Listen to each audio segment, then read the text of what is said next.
मध्य प्रदेश के मंत्री विजय शाह की ओर से सूफिया कुरैशी पर विवादित बयान की जांच करने के लिए पुलिस ने 3 सदस्यीय एसआईटी बनाई है। कर्नल सूफिया कुरैशी को लेकर शाह ने आपत्तिजनक टिप्पणी की थी, जिस पर सुप्रीम कोर्ट ने सख्त रूख अपनाया था। सुप्रीम कोर्ट ने जांच के लिए एसआईटी बनाने का आदेश दिया था, जिसमें पुलिस ने सोमवार देर रात टीम का गठन किया। पीटीआई के अनुसार अधिकारियों ने बताया कि यह फैसला एससी के आदेश के पालन में लिया गया है। इस विशेष जांच टीम में 3 वरिष्ठ अधिकारी शामिल किए गए हैं, जिनमें से पुलिस महानिदेशक और प्रमोद वर्मा, उप महानिरीक्षक डीआईजी कल्याण चक्रवर्ती और पुलिस अधीक्षक वाहिनी सिंह शामिल हैं।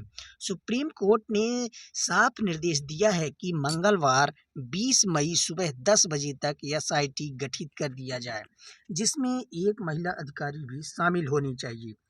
इसके बाद राज्य के पुलिस महानिदेशक कैलाश मकवाना ने एसआईटी के गठन का आदेश जारी किया और सुप्रीम कोर्ट के निर्देशों का पालन सुनिश्चित करने को कहा गया। जांच टीम में शामिल अधिकारी राज्य में विभिन्न जिम्मेदारियों को निभा रहे हैं, जिसमें प्रमोद वर्मा वर्तमान में सागर रेंज के आईजी हैं।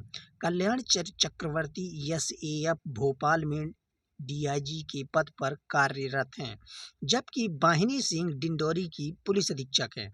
यह टीम उस एफआईआर की जांच करेगी जो मध्य प्रदेश हाई कोर्ट के आदेश के बाद मंत्री विजय शाह के खिलाफ दर्ज की गई थी। उल्लेखनीय है कि शाह का एक वीडियो वायरल हुआ था, जिसमें उन्होंने ऑपरेशन सिंदूर के दौरान चर्चा में आई कर्नल सूफिया कुरैशी पर कथित आपत्तिजनक टिप्पणी की थी।